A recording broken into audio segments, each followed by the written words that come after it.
If your Discord is stuck on checking for updates or displays an error checking for updates message on your Windows PC, you can try the simple solutions. So first, check your internet connection. Ensure that your internet connection is stable, reliable, and strong.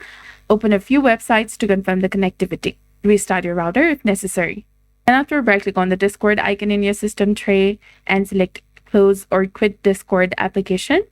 Then relaunch Discord. Before you do that, search for Discord on the Windows search bar.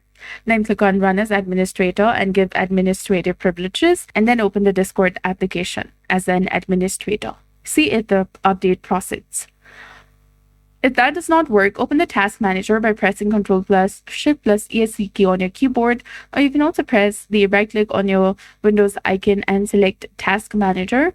Under the Processes section, if you see any Discord processes or application, right-click on it and select End Task, and then relaunch Discord. Also allow the Discord through your firewall as well. Go to Windows Security, search for Windows Security and launch it. Now go to Firewall and Network Protection. Click on Allow an app through a firewall and make sure that the Discord is allowed both on private and public networks. If you use a third-party antivirus or VPN, disable it temporarily and attempt to update the Discord application again. You can also delete the Discord cache files. Enter Windows icon plus R on your keyboard to open the run command. Now from this page, you need to enter %appdata% and hit enter on your keyboard.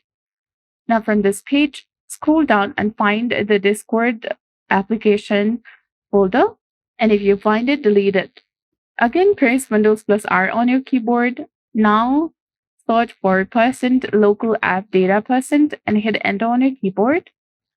Find the Discord folder and delete the Discord folder. Once done, restart your PC, and if the problem still persists, uninstall Discord from your computer and download the latest version of the Discord from its official website or the Microsoft Store. So that's it. I hope you found this video helpful. If you did, please like, share, and subscribe. Thanks for watching. We'll see you again in the next one.